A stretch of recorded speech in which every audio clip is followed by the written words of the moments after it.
Hello fellow makeup lovers, how are you guys doing today? I am pretty excited for this video because we're going to be talking about all the new indie makeup releases from the past 2 weeks and what I personally think about them. I love doing this series. I love talking about indie makeup, so if you love talking about indie makeup too, or getting to learn about brands you don't hear everyone talking about, definitely make sure to hit that subscribe button. I also have an Instagram account called Indie Makeup Spotlight with a bunch of indie makeup news, and this video series is inspired by Neil Kanikis and Samantha March. I have both of their channels linked down below, as well as the Community Will I Buy It playlist in case you want to see more videos like this, along with all the Instagram accounts that I use to make this video happen almost every 2 weeks. So let's just jump right on into the new releases. I feel like we actually don't have that much to talk about. It's been a little bit slower recently, which has been nice. Out of everything we're talking about today, I only bought one thing, or, well, bought things from one brand, not one thing, let's be honest.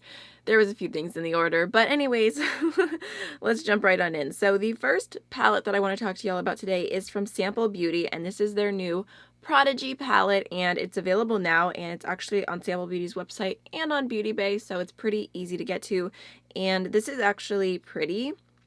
I think this is the first palette in a long time that I've seen Sample Beauty do that grabbed my attention, just because, for one, it is a little bit of a smaller palette. You might look at that and not think it's that small of a palette, but they have done a bunch of really big palettes, so this is like their version of condensed. It's a really cute color story. It's very jewel toned, and honestly it actually reminds me a little bit more of fall. I don't exactly see a spring summer palette when I look at this color story, but I didn't buy it, and the reason why is just because I feel like I just don't need another eyeshadow palette.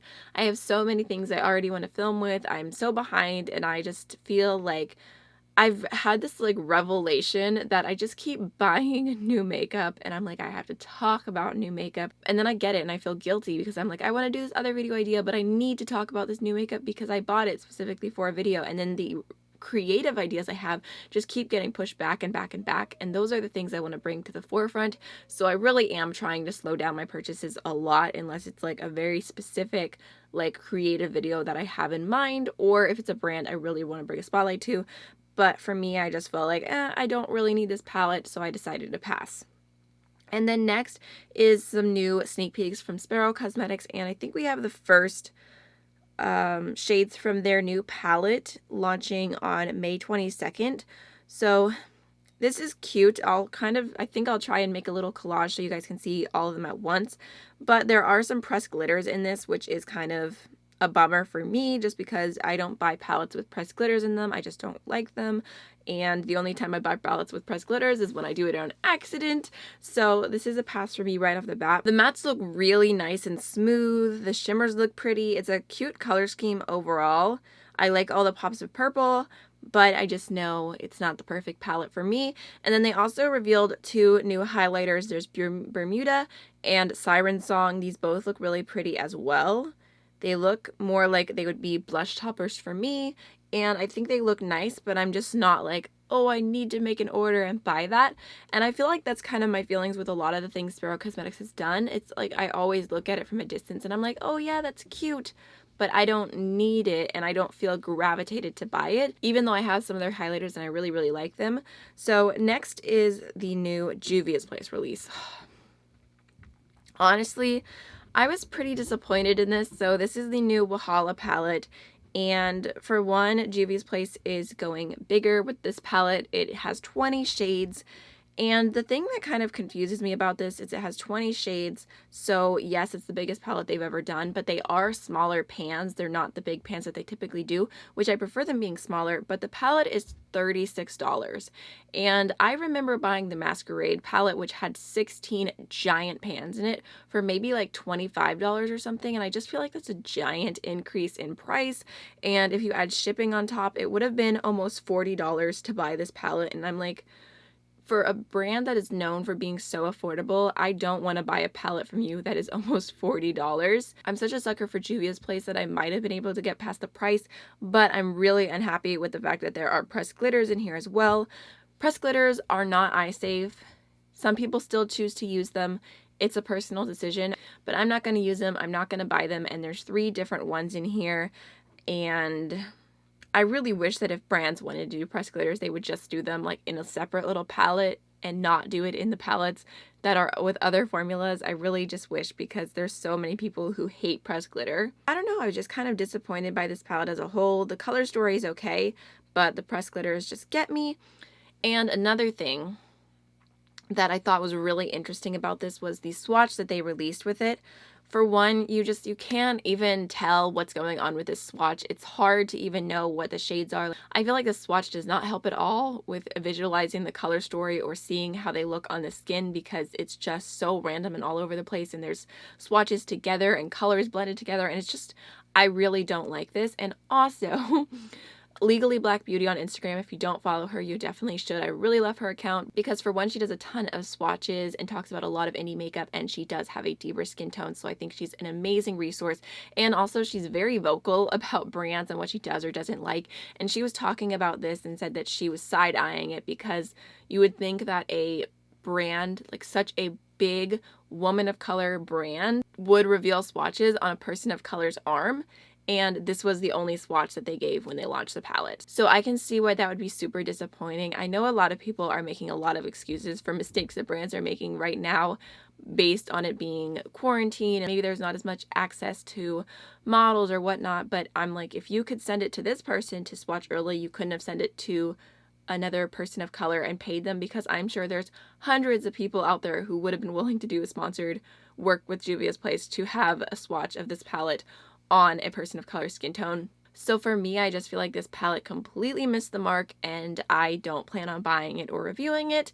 It's going to be the first palette of Juvia's Place I don't own, but it's fine because I know that this is not my preference at all. And if you are interested in it, just give it like a week. I'm sure you'll get it for $20 as soon as the hype dies down. For this one, I feel like the hype is going to die fast. So anyways, sorry to be so negative, but that's just how I was feeling about it. And next is a new reveal from Enchanted Luster Cosmetics. This is some shades from their Dragon Prism palette too, and it is looking beautiful so far. So there's a bunch of duochromes, sometimes multi-chromes depending. That's what their Prism palettes or their Prism shades are. And so far they all look so beautiful. The screenshot here is just seeing them in one light, but if you go on their Instagram, you can kind of see them move the eyeshadow around and see the different shifts because they're stunning.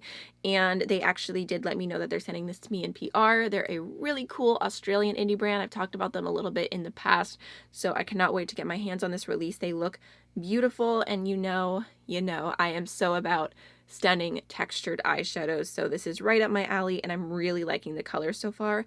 That purple blue, the light purple blue, looks like everything to me. It's so pretty. All right, next we have another sneak peek, and this is from, oh wait, no, this is actually available now. This is from Bakerie, and this is their new Neapolitan bar and Brownie bar palettes, and these are cute. Kind of have a funny story for this one, because when I saw them, I thought that the packaging was actually like ice cream bars, and I thought that was adorable. I thought that was the cutest thing. I kind of love beauty bakeries. Like, they're really going all in for everything they do. And I was like, oh my gosh, I want it. I want an ice cream cake bar palette thing. Like, that is adorable. And then I was watching a live. It was actually Kara C, Audra at Home, and Emily Han.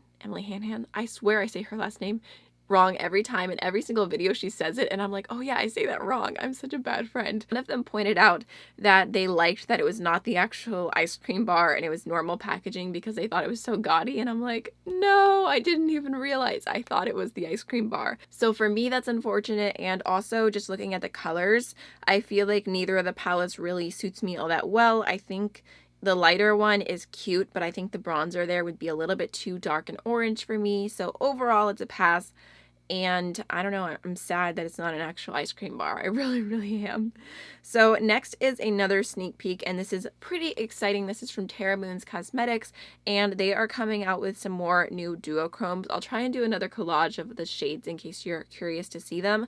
They look really cute, and they're coming out with some more really light iridescent shades that look like they're different color shifting duochromes, and I'm kind of torn on these.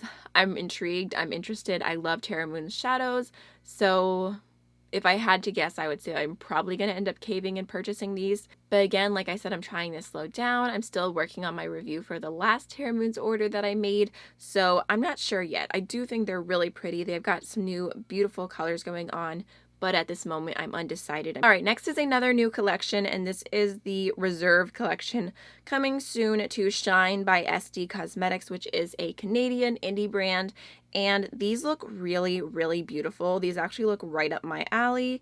They are very iridescent shades, but they have, I don't know, they have like a vibrant shift to them, and they look really pretty. Those look like shades I would probably use on the inner corner, possibly on the lid. I actually completely missed this post until they reached out to me and asked me if I'd like to try their new collection.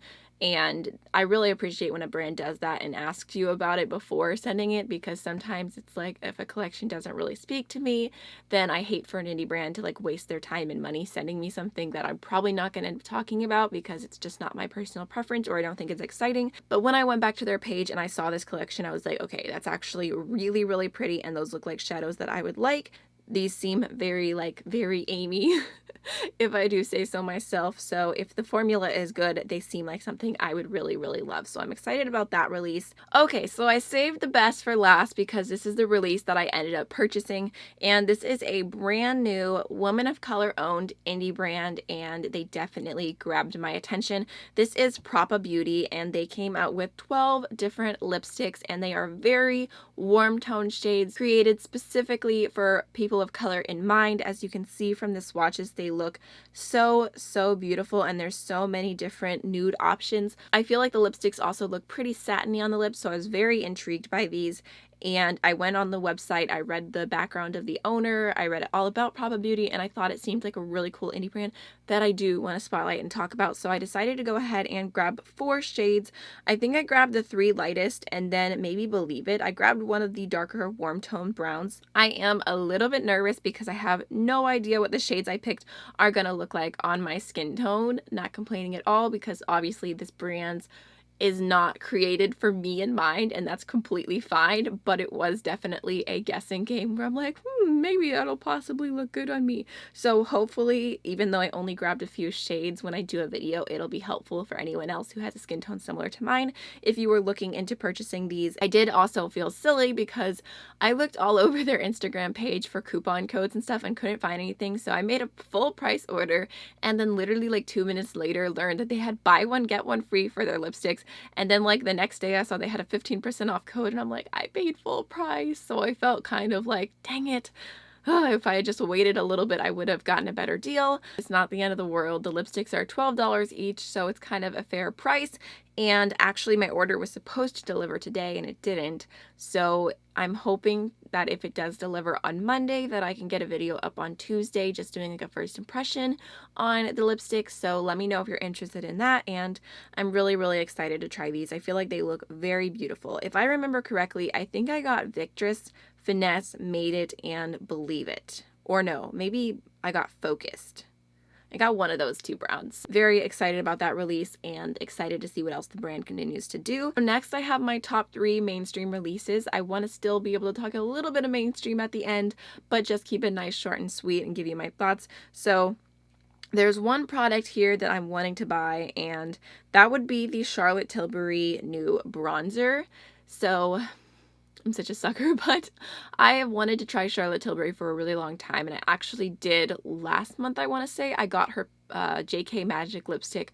I've really been liking it. It's beautiful. It's right there. Even though I tried one product, I've still kind of had her brand on the back of my mind, and when I saw this release, I was like, oh, that is perfect, because the lightest shade of this bronzer line here looks so pale, and I love a good, really, really light bronzer.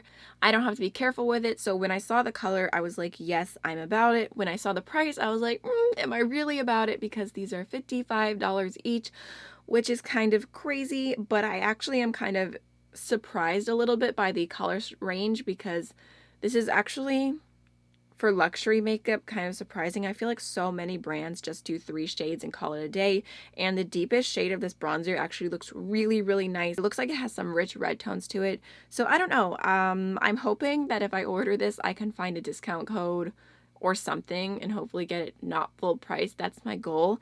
but I'm thinking that I am going to get this bronzer. And it might be my Mother's Day treat myself gift, because I wanted to get myself something for Mother's Day because single mom life, and there was nothing I really wanted, so I didn't get myself anything, and maybe a nice luxe bronzer is exactly what I need. So we'll see. It comes out on the 22nd, I think. I have the details linked down below. But yeah, I am very, very intrigued, and the packaging on this is beautiful as well. Okay, so next we have a new palette from Haus Labs. I don't even know what it's called. I don't know how to pronounce it. This is Lady Gaga's brand, and this is their new Stupid Love palette, and I was actually really surprised by this. I don't hate this. I feel like everything they've done so far, I was just like, I don't care. Like, it's just, like, nothing stood out to me, but this is actually really pretty. This is like the warm tone palette with a pop of blue, but reversed, where it's almost all blues with a pop of warm, and I like that a lot. I think this is actually super nice. So even though it got my attention enough to be like, wow, I'm actually kind of surprised, that doesn't mean that I need to buy it by any means. So that is going to be a pass. And then last but not least is a new mascara from Huda Beauty, and this is the Legit Lashes mascara, and it says it's 2 full-size mascaras in one. I wouldn't say that exactly. Even if it is, like, you're getting it at once, and if you're using them together, you're going to use them at the same amount of time, and they're going to be bad in 3 to 6 months either way. So I wouldn't fall for that, especially because I think the price is like $29 or $27. I think it's $27. And the thing with this mascara is, at first I was like, oh, I love that, because it reminded me of a mascara that I used to use in high school. There was one from Rimmel London that had like the volume on one side, the length on the other. I used to be obsessed with that mascara. It was pink and black, and it was so good. I loved it so much at the time, but looking at the Huda Beauty one, I'm like, I'm sure you can get this same concept other places for cheaper. And I feel like their pricing is kind of strange, because even though their palettes are minis, I'm thinking about, like, if you're looking at the counter and you're like in Sephora, even though we can't be in Sephora right now, and you're like, oh, I can buy a palette for $29 or I can buy a mascara for $27. It's like, just thinking about how long-term the palette is and how short-term the mascara is, I don't know, it's kind of funny to me. Those are all the releases I wanted to talk about today. I hope you enjoyed the video, and I'll see you in the next one. Bye!